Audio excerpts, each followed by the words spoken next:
Allah's will. The capacity to have this kind of tawfeeq is rooted in, one, having the means, the asbab, the actual ability to achieve it. That if I'm in a place where I have now a desire to reach an objective, I need to also have the means to achieve that objective. I want to make wudu, I need to have water to make wudu. If I don't have water, how would I make wudu? The second element to it, though, is that inward component. That having the asbab, the capacity, in and of itself is not enough.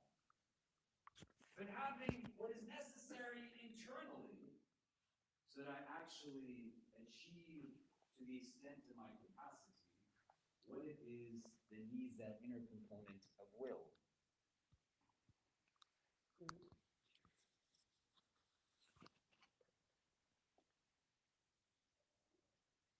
In the previous weeks, we looked at this a little bit more in detail and also sought to understand what are some of the obstacles, things that would close the doors of tawfiq upon us. That Ibn Qayyim, rahimahullah, he cites in a text that he has, al-Fawaid, 6 causes, 6 reasons as to why the doors of tawfiq get closed upon Allah's creation. The first few we discussed in a little bit of detail. That one, you indulge yourself in the busyness of a blessing. You busy yourself with the ni'mah, but then you don't express gratitude or appreciation for it. The second, you have a desire for the acquisition of knowledge, but then you don't act upon it. The third, you hasten towards the dhunub, the sins, but you delay in tawbah, repentance. The fourth, you have the deception of keeping company with those who are righteous, but you don't then imitate them in their behaviors. Fifth, the dunya, it runs away from you and you chase after it. And sixth, you move away from the akhirah as it is approaching towards you.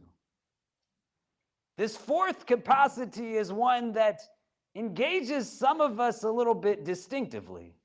Ibn Qayyim, rahimahullah, he doesn't live in the time that we live in, where it's a lot more difficult to have companionship, let alone the company that brings us to a place of benefit. So you think about the majority of the people that you spend your time with, those that you surround yourself situated with.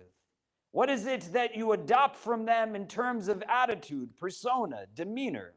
That you don't need someone's permission to take on their characteristics. And may Allah surround us with those who will always bring benefit to our hearts.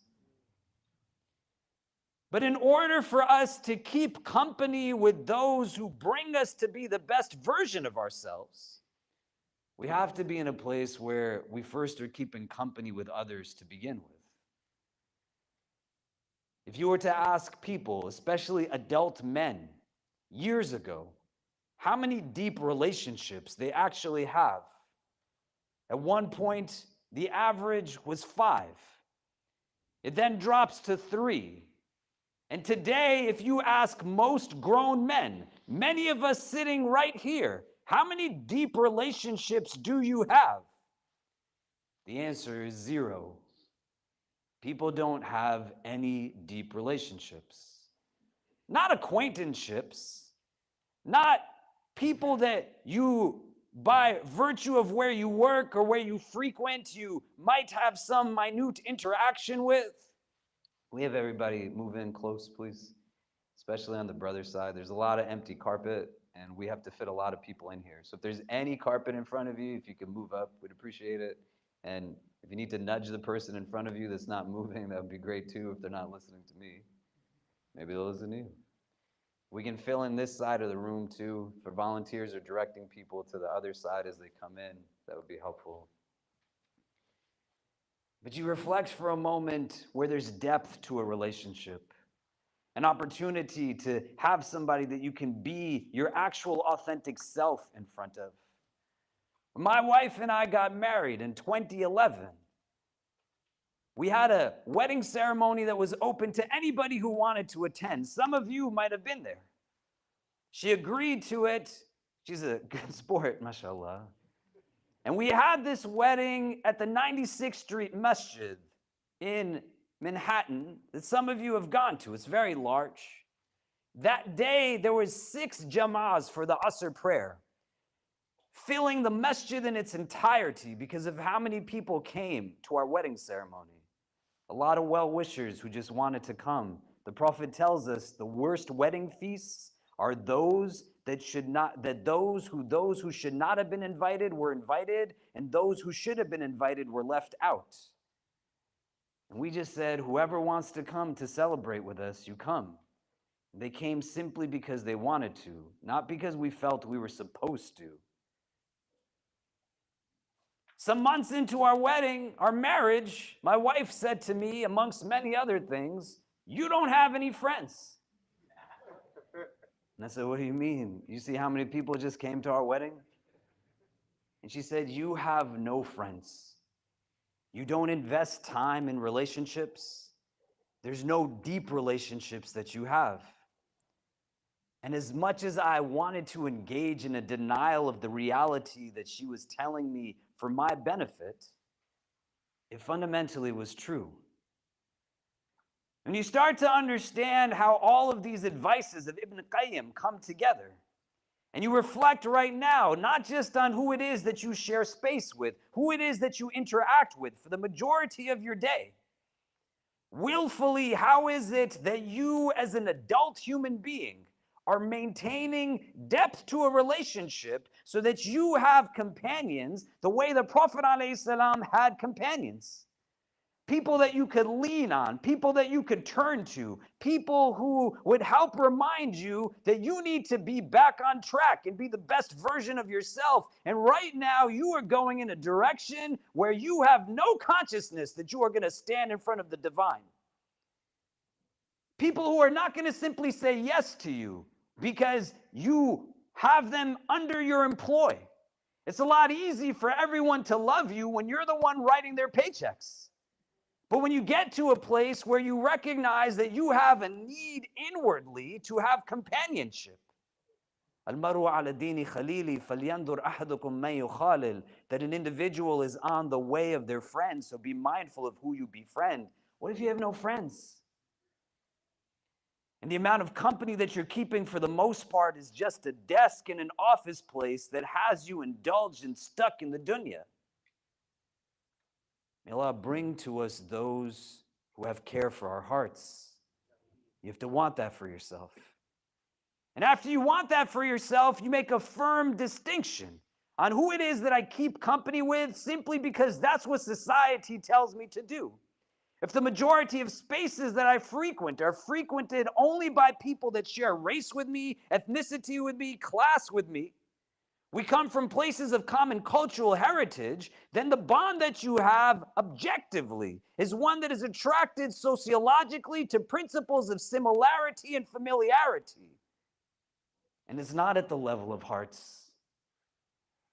A believer is somebody who has consciousness of Allah wherever he is. This is what the Prophet says to Mu'adh radiallahu anh, ittaqillah haythu ma kunt. Wherever you are, have awareness of Allah. A wakeful heart that enables me to be connected at the level of hearts. And when you're trying to figure out, well, why is it so hard for me to actually have those deep relationships? Maybe because the person that you're supposed to be connected with isn't somebody that comes from a similar background as yours. The Prophet's companions came from a multitude of places. They were not all Quraysh. Salman al-Farsi is from Persia. Suhaib al-Rumi is white-skinned with blonde hair. Abu Dharr, the Ghaffar tribe, comes from outside of Mecca. People are wealthy, like Uthman ibn Affan. People are also poor. They don't have any wealth. They are coming with nothing, like Abu Dharr. Every single one of them is blessed to have the title of a companion. Why do all of your friends only have the same shade of skin complexion? And it's not meant to be a knock, but how can you have depth to a relationship if the bond is rooted only on what you share outwardly, not what you have inwardly?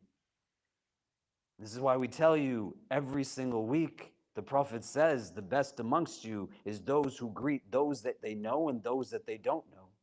If your hand is literally only shaking hands with somebody who matches you in skin color, you are depriving your heart from contact with people who will enable you to understand the appreciation of diversity is not meant to be a tokenizing checkbox, but my worldview and perspective is limited when I'm only in spaces where I share things outwardly with people. Earlier this week, we had a brother named Brandon who took his Shahada. Before that, we had a brother named Nathaniel who took his Shahada. Before that, we had a sister named Anita who took her Shahada. Today, there's a brother named Brian who's going to take his Shahada. May Allah make us those who honor the rights of each one of them. They might not be people that societally your community would say invite them to have a meal with you because they come from a different place. But remember who your teacher is, sallallahu alaihi wasallam. And why the benefit and blessing comes back inwardly. How I see someone is not just telling me about who they are, but how I see someone tells me about who I am. And if we had ability to go to every adult male sitting in this room, and we asked each one of you, how many deep relationships do you have? Do you fit into the average that right now is 0? Why are you doing that to your heart?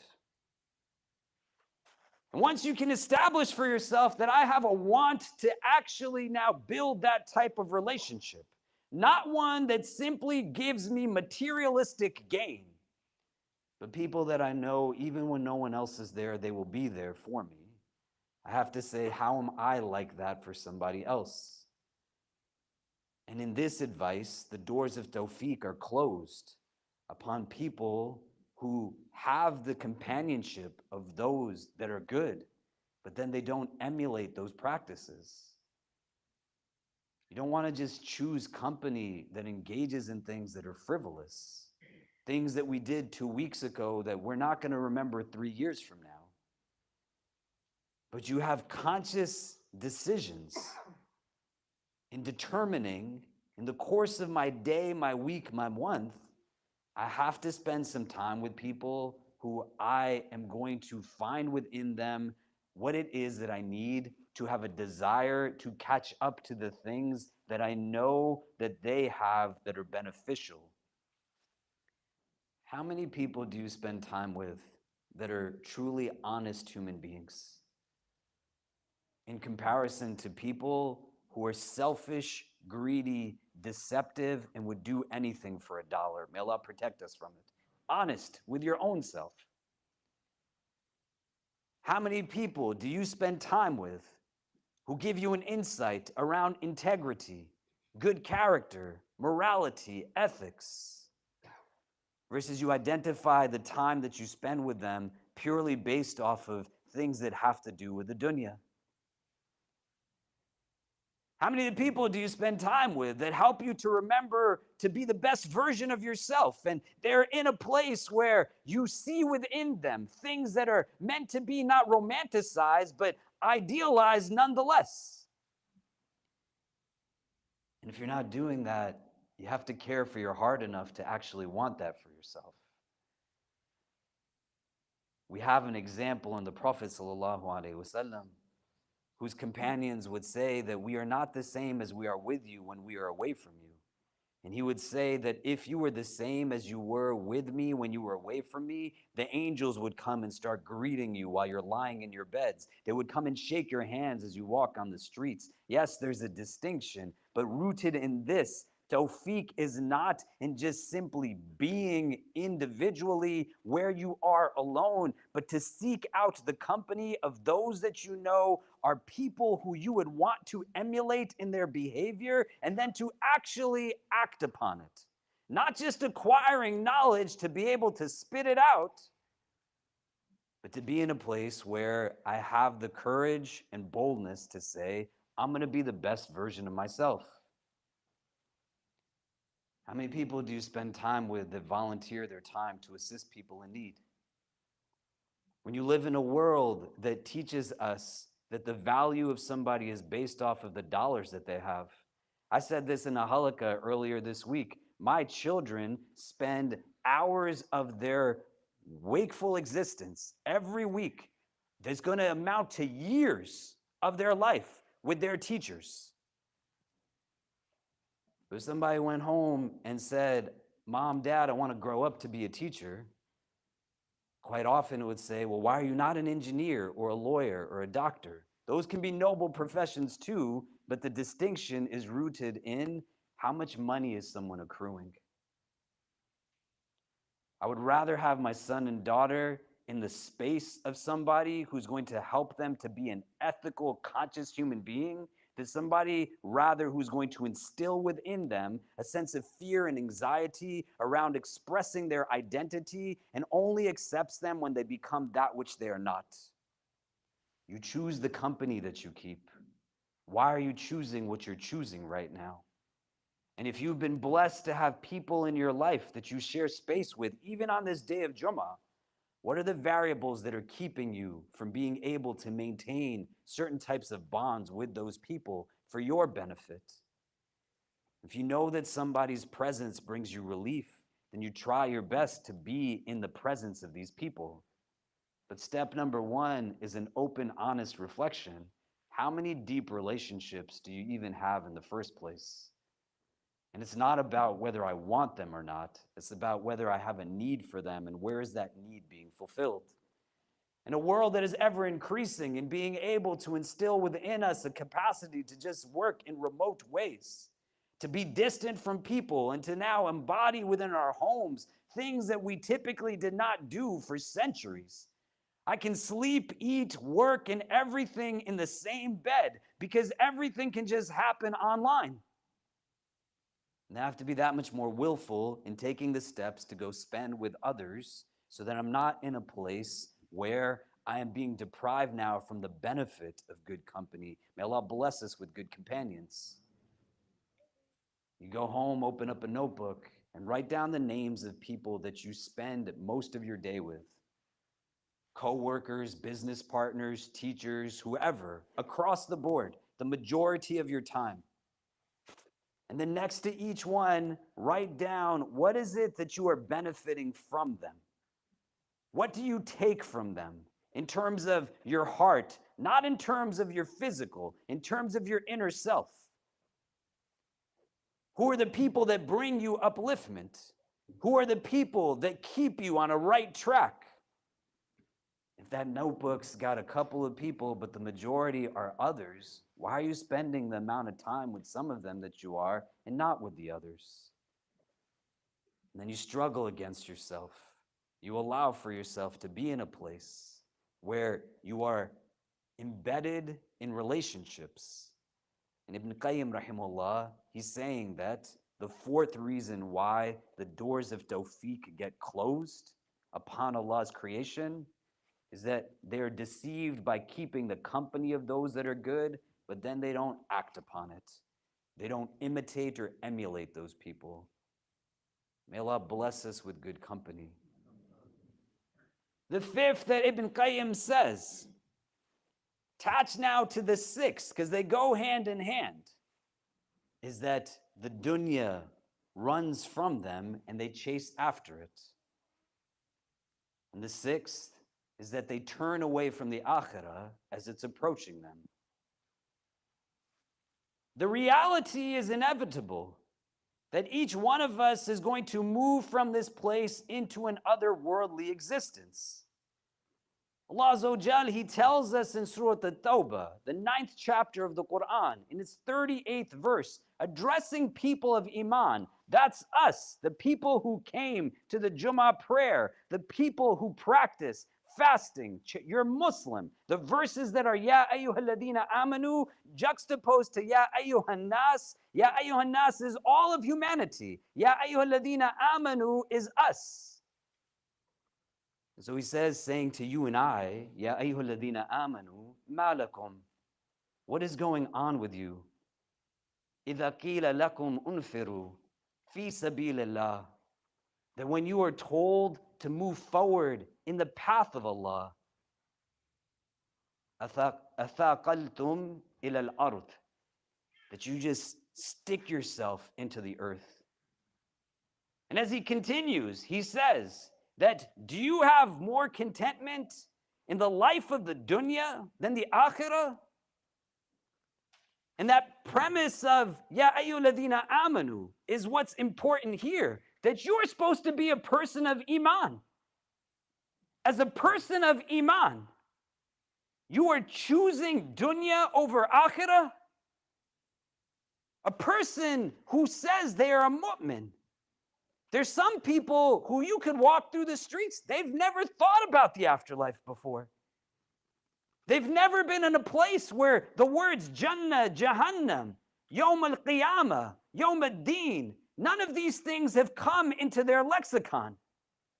So it's not talking to them, it's talking to us. The verse is saying, like, you know this thing exists.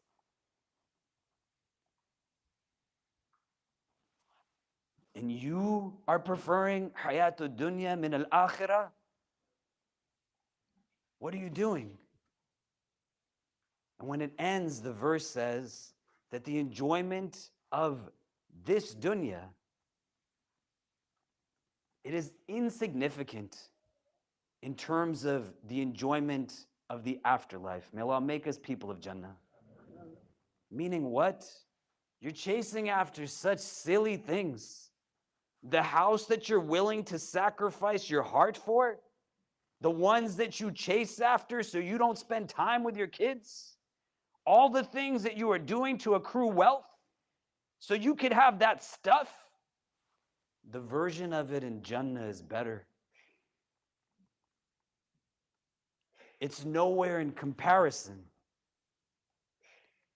Being in a place where we understand the distractions of the dunya, may Allah protect us from it. In the 102nd chapter of the Quran, Surah Al-Kawthar, you want to read this chapter and reflect upon it in the place of these two things that Ibn Qayyim says closes the doors of Tawfeeq. The contentment that can only arise from a recognition of understanding that when I make my dua and ask of Allah for something in this dunya, the idea of chasing after the dunya is nuanced not by I'm just chasing after wealth and cars and whatever else, but also I'm stuck in the frame that says I must have it only in the dunya. And it's hard, and we can say that it's hard, but some of us are not going to have kids in the dunya. May Allah make it easy. Some of us are not going to get married in the dunya. That's the reality and the wisdom of the divine. May Allah make it easy. Some of us are going to be in a place where we're not going to have a mansion. We're not going to have all of the things that we want to have from a normative understanding of society rooted in supremacy. But I'm in a place where the dunya is not coming towards me and I'm still chasing after it. And it keeps me from being content with what I actually have. And sometimes it's not our fault. The person that's next to us keeps instilling within us again and again and again a reality of an inadequacy that not comes from a religious standpoint or how Allah sees us, but you have a parent that doesn't know how to say things that have mindfulness. So when you tell your kid, I'm so worried that I'm going to die before you get married, you think that's going to make them feel good? You think it's going to make them feel good when somebody comes to have a meal with you and constantly, well, you don't want kids? The Prophet has Zayd ibn Haritha, who is so close to him that on one occasion he's known as Zayd ibn Muhammad. And when verses are revealed that you can't assume the natal identity of any individual, they are always the child of their parent. Zayd ibn Muhammad goes back to being Zayd ibn Haritha. He's a beautifully well-known companion. The Prophet makes immense dua for him. Ya Allah, love him as I love him. Zayd ibn Haritha is married to Zainab radiallahu ta'ala anha, who's also a remarkable companion of the Prophet of God. And they get divorced. You can be two good people and still get separated. And people have to keep themselves from gatherings with you because they're afraid of what you're going to say when they know that you know they're now divorced. You're stuck in the dunya. Break yourself out of it. It's the mindset of somebody who's stuck in the materialistic existence. May Allah protect us from it. Al-Hakum al-Takathur, the verse says in its onset in the 102nd chapter. What many will say is that the chapter before Surah Al-Qariyah, where it ends and it says the realities of Jahannam, Narun Hamiyah, that the first verse is telling you who's in that nar, the people who are distracted by takathur. Al-Hakum is from the verb lahawa, that at a base it's telling us that it's about distraction. But embedded within it is the recognition that what is distracting you is less important than what it's distracting you from. Takathur has a bunch of different meanings to it. And it's the object of the distraction. The takathur is distracting me. And the ways that takathur is understood, one, that kathara means a lot, many things. Like we say kathir or akthar. Takathur is saying, when you say it, I'm distracted by the desire of having many things. I just want it more and more and more. And this is why when the verse in Surah At-Tawbah says, Fi sabilillah, the sabilillah is telling you that if you take that path, the end result is Allah. But when you're traversing now in pursuit of dunya, there's no end to that path.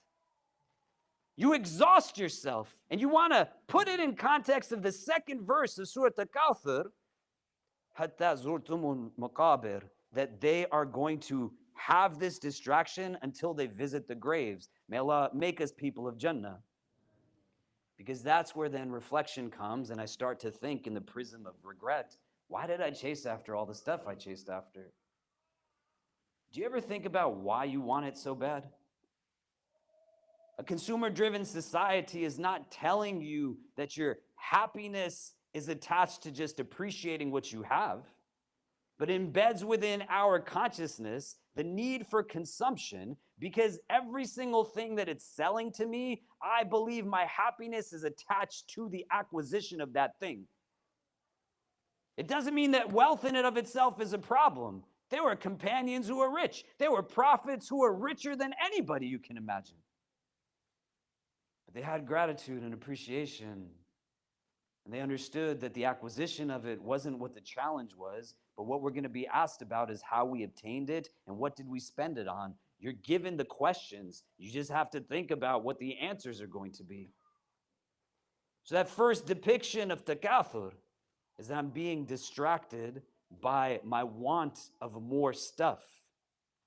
And sometimes we want more because we buy into the false reality that what we are buying and consuming is giving us contentment. And when it doesn't make me feel better when my spouse is angry with me. It doesn't make me feel better when I see the realities of genocidal violence against my sisters and brothers in Gaza. It doesn't make me feel better when I'm in a place where I see what is happening to people in Bangladesh, when there's migrants lined up still in our cities. It's not making me feel better. Maybe I need more. I don't have enough of it. What the believer says is that I have to question in reflection, how much is actually enough? Do you know the answer for yourself? How much of it do you actually need? Not just want. Takathur, a second definition, is rooted in competition. I become distracted by being able to compete with others. Your kid went to that school, my kid went to this school. Your kid does this, my kid does that. That's not love. You just turned your child into a weapon to be able to degrade people. May Allah make us good parents. I need to have this because so-and-so has this too. Why? Why do you need to have it because so-and-so has it? Why? Takathur, it's a distraction. I don't love myself when I have to put my sense of identity into things of the world. If you believe your self-worth is about having a logo on you that somebody else does not have, having a hood ornament on a car that somebody else does not have, that's not a sign of how you think you're better than others only, but it's a sign of how you don't actually think so well of yourself. You're beautiful. Allah says this in the Quran. لَقَدْ خَلَقْنَا الْإِنسَانَ فِي أَحْسَنِ تَقْوِيمٍ. We created humanity in the most beautiful of forms. Your beauty is not attached to the apparel that you don on a body that's going to turn into the dirt that it was made from in the first place. Be bold enough to strive to have a beautiful soul. The distraction, takathur, is in competition. I'm always in a place where I'm comparing to somebody else. No, man, love yourself the way Allah loves you. Be in a place where you stop chasing after things that the dunya is giving you false senses of comfort around. The third definition of takathur is that it's something that I am distracted by in pursuit of a foolish pride. That I'm sitting down with somebody and nobody's even asking me, but I have to be able to tell them, hey, you know what? I just bought this car. I just got this stuff. An achievement that isn't rooted in a sense of love because of what's there before of competition. You know how you love the people around you? That you're happy for their successes. You're in a place where when they grow and they achieve a promotion, a shift in a job career, a title, whatever it is, I have a genuine happiness for you. And if I feel miserable at your successes, why is that? But here, this is saying, don't make me miserable by rubbing your successes in my face. That's a foolish sense of pride. May Allah protect us from it. It's distracting, takathur. And the fourth is that it's something that's common. Everybody does it. Takathur. If you went and asked most people in the world right now, what is goodness attached to? Materialistic acquisition, fame, popularity. You have to be bold enough to be different. You don't want to channel into a generation that comes after or allow for yourself to be in a place. I sit with many people towards the end of their life, now when they have nothing other than what the second verse of Surah Takathur is saying, that they are distracted in this way until now they are going to be going to the graves. And when you sit with people in that moment and they have the realization that all the stuff is not coming with me. And what it distracted me from is what? Being able to do things that would actually benefit me. Because the akhirah is real. May Allah make us people of Jannah. You got to want it for yourself. What does the Prophet say will bring benefit to us? Knowledge that we left behind, that when people act upon it, there's benefit. What are you teaching the people around you? That it's okay to miss your prayers so that you make more money? It's okay that you can justify not letting someone get married to someone because they come from a different culture? As a community, what is it that we instill within people? That we're going to build million-dollar domes and chandeliers, but not put up shelters for survivors of abuse? The distraction is limited in this verse because it doesn't have continuity of what you're being distracted from. It's saying you will be distracted by takathur, but it's not telling you what the less important thing that takathur is from what is more important. What is the thing you're being distracted from? You're being distracted from Allah. You're being distracted from reflection and contemplation. You're being distracted from reading the Quran. You're being distracted from keeping the company of good people. You're being distracted from utilizing your spiritual gifts in ways that Allah intended for you. Think about the four things that came before these last two. This is what it is that it's doing. I've sat down with tons of people, and I say it to you because I love you, that you don't want to be in the places that they're in when they are leaving from this world. People who die alone because they were so distracted by dunya that they didn't put any time into any relationships, family, friends, or otherwise, and nobody comes to be with them. And they say, I wish I hadn't done it like this. People who are in a place where they have regret as a life ahead of them that's eternal. They're thinking about now only within moments of a life that still remains in this world. Why did I chase after what I chased after? And reflection, especially on a day of Jummah, enables us to think about this in productive ways. What are you scared of? What is it that you have built around yourself that creates an air of being afraid?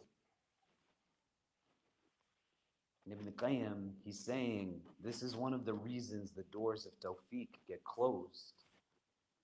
You're chasing after dunya as it runs away from you, and you're moving away from akhirah as it's approaching you.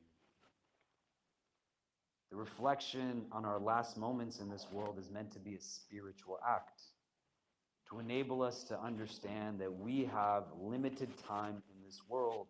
Allah did not give you those hours to gossip and backbite and be racist. Don't let shaitan get you where you're vulnerable and insecure. Is it hard to not have certain things that you wish for in this world? But yes, but understand Allah's promise is true, and you're going to get it in the world beyond this one. You have to have confidence in that. And any of the things that you're going to sell your heart for, make sure it's worth the price of your heart.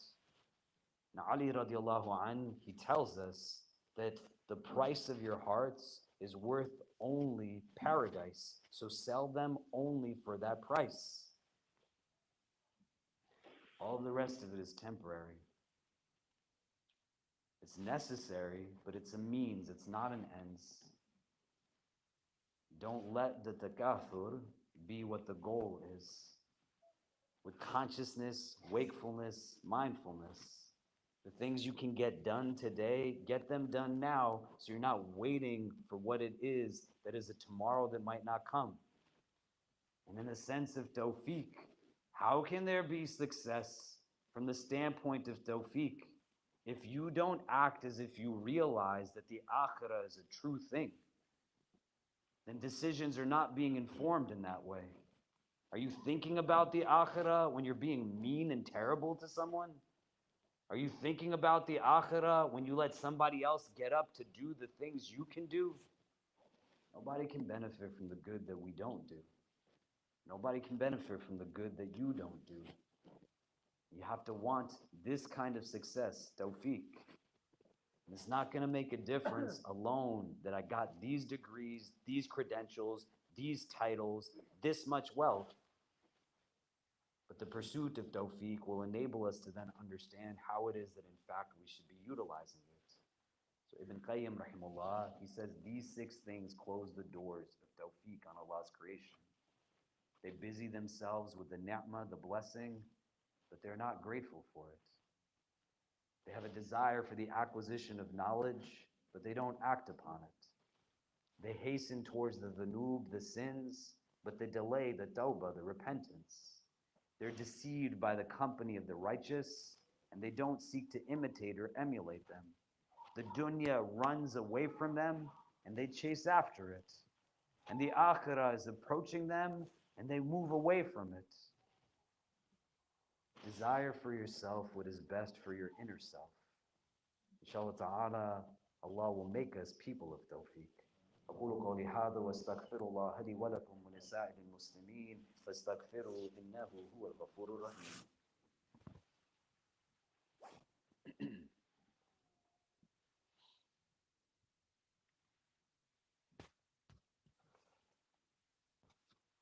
إن الحمد لله إن الحمد لله نحمده ونستعينه ونستغفره ونؤمن به ونتوكل عليه ونعوذ بالله من شرور أنفسنا ومن سيئات أعمالنا من يهده الله تعالى فلا مضل له ومن يضلل فلا هادي له ونشهد أن لا إله إلا الله وحده لا شريك له ونشهد أن سيدنا مولانا محمدا عبده ورسوله. The two verses that we mentioned were Surah At-Tawbah, the 9th chapter of the Quran, is 38th verse. Spend some time with it, read it, reflect upon it. Ya ayyuhalladhina amanu, Allah is saying, Ma lakum, what's wrong with you? That when you are told to move forward, fi sabilillah, that you are stuck in the earth. Is that me? Am I stuck in the dunya? And is that what I want to be? And then the 102nd chapter of the Quran, Surah Al-Kawthar, go read it. The Quran was sent for you to read. Reflect upon it. It is remarkable in how it teaches us about human condition. You don't have to wait till Ramadan comes or somebody else tells you about what it says. You can go and read and see what it says for yourself. But these two parts, spend some time with it. Inshallah, Allah will enable us to be from amongst those who understands its meanings, both those which are apparent and those which are hidden. Inna Allah wa malaikatahu yusalluna ala nabi ya ayyuhalladhina amanu sallu alayhi wa sallimu taslima. Allahumma salli wa sallim wa barik ala sayyidina Muhammad fil awwalin wa fil akhirin. اللهم صل وسلم وبارك على سيدنا محمد وعلى آله وصحبه وبارك وسلم يا أرحم الراحمين. اللهم اجعلنا من المخلصين. اللهم اجعلنا من المخلصين. اللهم اجعلنا من المخلصين. We begin this supplication in your name, Ya Allah, and beseech you to send your choicest salutations upon your most beloved, sallallahu ta'ala alayhi wa sallam.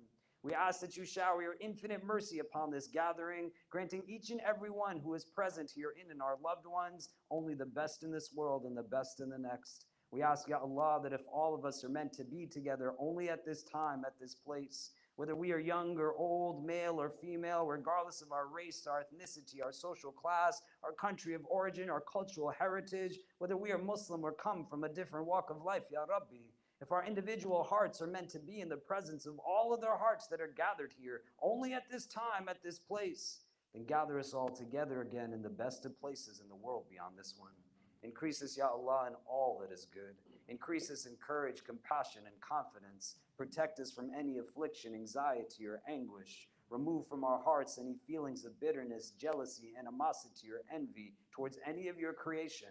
Grant us hearts that are filled with understanding and hope, hearts that are drawn towards things of true goodness and beauty, hearts that find themselves deep in your remembrance, for indeed in your remembrance do hearts find rest. Make us, Ya Rabbi, people of Tawfeeq, those who strive to be successful, not simply just in this world, but in the world beyond this one. Help us to understand that our ultimate destination is not something that ends in this world that is temporary, but make us those who realize that every step that we take in this world, we will have steps that we are taking in a world beyond this one.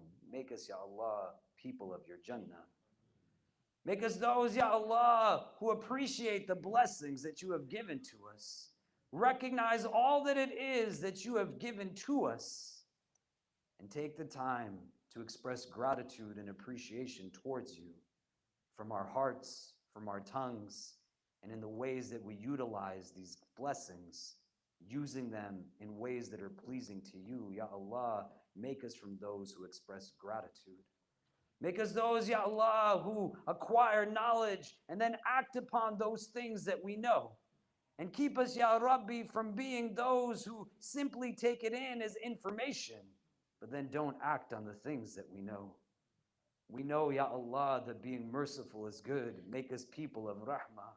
We know, Ya Allah, that kindness and generosity are things that your beloved has taught us, sallallahu alaihi wasallam. Make us people of kindness and generosity. We know that good character, integrity, honesty, truthfulness, these are things the way that we treat one another and each other, and more importantly, how we treat ourselves. Make us those who act on that which we know, Ya Allah, and let us not be those who are content with where we stand, failing to move forward in ways that only acting upon what we know can give us as progression.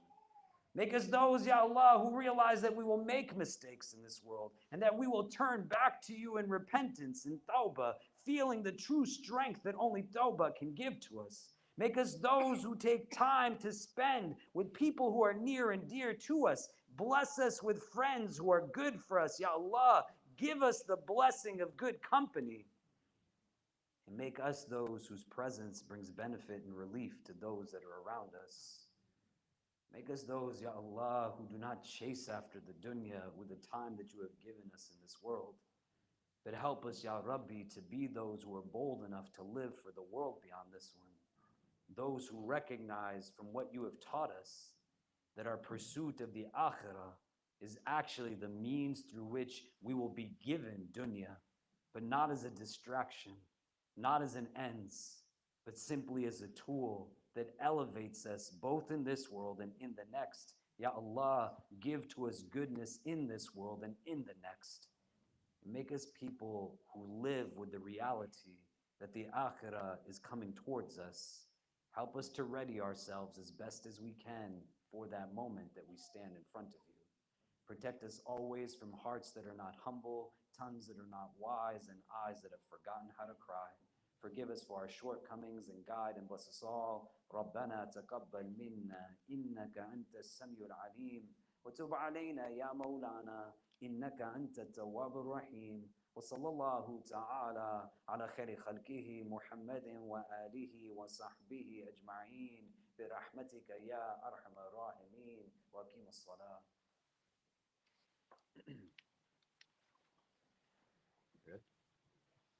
الله أكبر الله أكبر الله أكبر الله أكبر أشهد أن لا إله إلا الله أشهد أن لا إله إلا الله أشهد أن محمد رسول الله أشهد أن محمد رسول الله حي على الصلاة حي على الصلاة حي على الفلاح حي على الفلاح قد قامت الصلاة قد قامت الصلاة الله أكبر الله أكبر لا إله إلا الله. Straighten the lines, inshallah. If you take a moment to make sure the rows are straight, if we line up the back of our heels instead of the front of the toes, the rows will be straighter.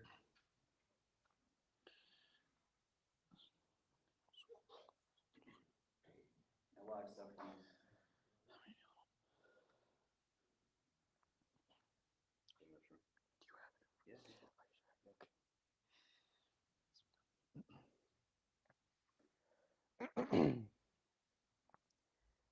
الله أكبر.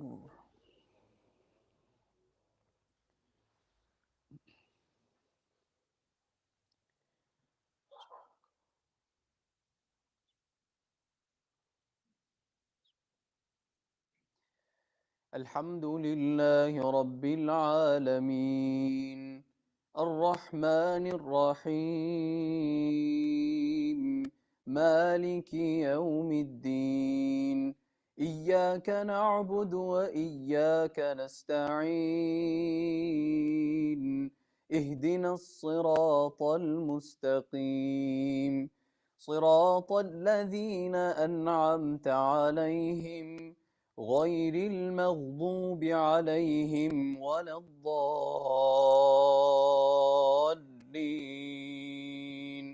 آمين.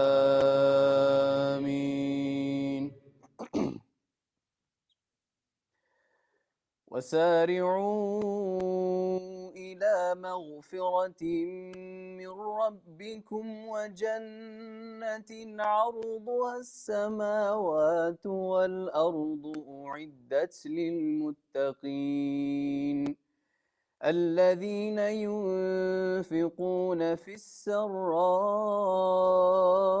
والضراء والكاظمين الغيظ والعافين عن الناس والله يحب المحسنين والذين إذا فعلوا فاحشة أو ظلموا أنفسهم ذكروا الله والذين إذا فعلوا فاحشة أو ظلموا أنفسهم ذكروا الله فاستغفروا لذنوبهم ومن يغفر الذنوب إلا الله ولم يصروا على ما فعلوا وهم يعلمون أولئك جزاؤهم مغفرة من ربهم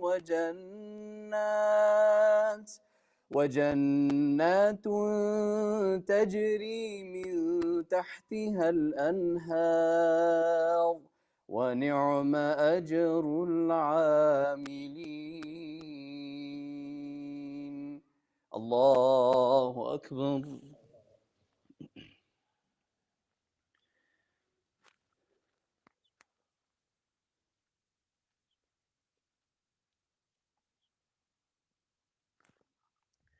سمع الله لمن حمده.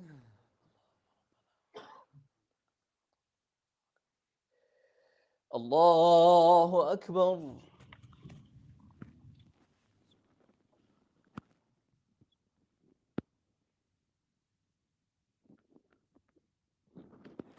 الله أكبر. الله أكبر.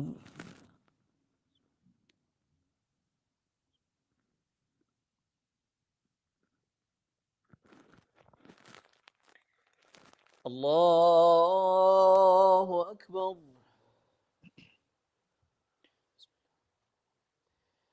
الحمد لله رب العالمين الرحمن الرحيم مالك يوم الدين إياك نعبد وإياك نستعين اهدنا الصراط المستقيم صراط الذين أنعمت عليهم غير المغضوب عليهم ولا الضالين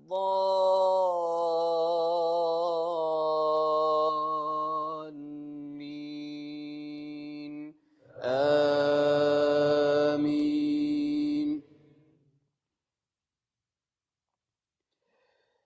قد خلت من قبلكم سنن فسيروا في الأرض فانظروا كيف كان عاقبة المكذبين. هذا بيان للناس وهدى وموعظة للمتقين. ولا تهنوا ولا تحزنوا وأنتم الأعلون إن كنتم مؤمنين. إن يمسسكم قرح فقد مس القوم قرح مثله وتلك الأيام نداولها بين الناس وليعلم الله الذين آمنوا ويتخذ منكم شهداء والله لا يحب الظالمين. الله أكبر.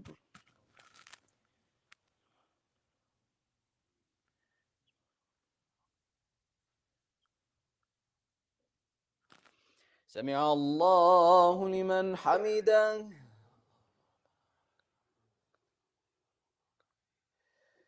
الله أكبر.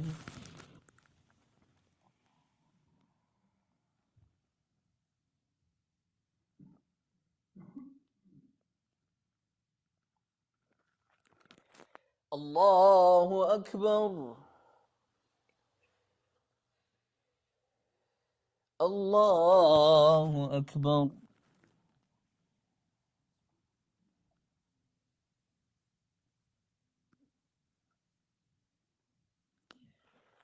الله أكبر.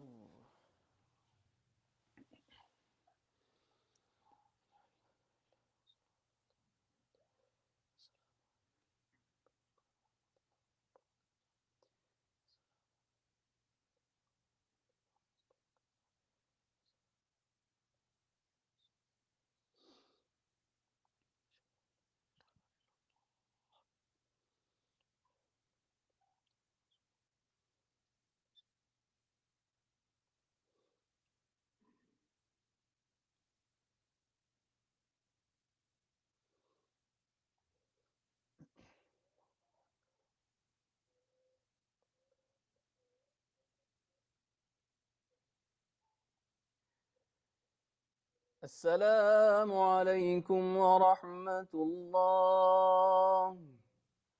السلام عليكم ورحمة الله.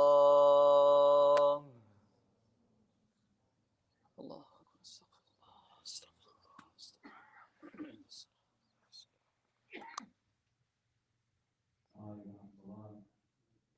As mentioned, his brother's going to take a shahada today, so once you're done praying your sunnah and the prayers, if you can stick around for that, we appreciate it. The sadaqah from today is going to be going to the Islamic Center. So please do it as you can with a self-funded community. So we rely on the donations of the community for our programs and operations. Next Friday, Sheikh Yahya Rhodes is going to be visiting the Imam Khalid here. He's a recent scholar, inshallah, will be visiting us from the process in Allentown. So please do